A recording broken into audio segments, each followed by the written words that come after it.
તો સુરેન્દ્રનગર શહેરમાં યુવકને છરીના ઘા ઝીકી ધોળા દિવસે લૂંટનો બનાવ સામે આવ્યો, જેમાં 2 આરોપીઓ ભેગા મળી યુવકને છરીના ઘા ઝીકી રોકડ રકમ લૂંટ કરીને ફરાર થઈ ગયા। આરોપીઓ યુવકના ગળાના ભાગે છરીના 2 ઘા માર્યા હતા, જે બાદ ઈજાગ્રસ્ત યુવકને ગંભીર હાલતમાં સારવાર અર્થે હોસ્પિટલ ખસેડવામાં આવ્યો હતો। અજાણ્યા 2 શખ્સો ગોપાલ સોલંકી નામના યુવકને લૂંટીને ફરાર થઈ ગયા। ઈજાગ્રસ્ત યુવકને સારવાર અર્થે હોસ્પિટલમાં ખસેડવામાં આવ્યો હતો।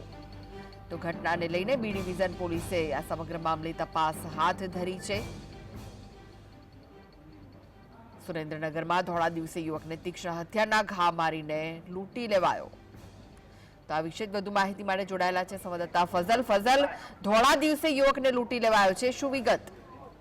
જી, જો ચોક્કસથી વાત કરવામાં આવે તો સુરેન્દ્રનગર જિલ્લામાં સતત કાયદો અને વ્યવસ્થાની પરિસ્થિતિ કથળતી જતી હોય તેવું લાગી રહ્યું છે। ત્યારે સુરેન્દ્રનગર શહેરના રાજ હોટલ નજીક 2 ઇસમોએ ભેગા મળી અને યુવકને છરીના ઘા ઝીકી અને રોકડ રકમની લૂંટ કરી છે।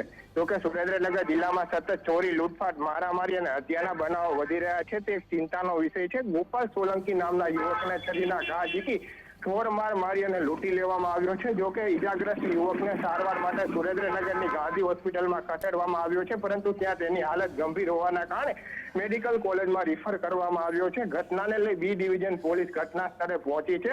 ઉલ્લેખનીય છે કે યુવક પાસે રહેલી રોકડ રકમ અને અન્ય જે સોના ચાંદીના ઝવેરાત હતા તેની લૂંટ કરવામાં આવી છે અને આ મુદ્દે હવે સુરેન્દ્રનગર બી ડિવિઝન પોલીસ દ્વારા ગુનો દાખલ કરી અને તપાસ હાથ ધરવામાં આવી છે। જી, આભાર ફઝલ માહિતી આપવા માટે।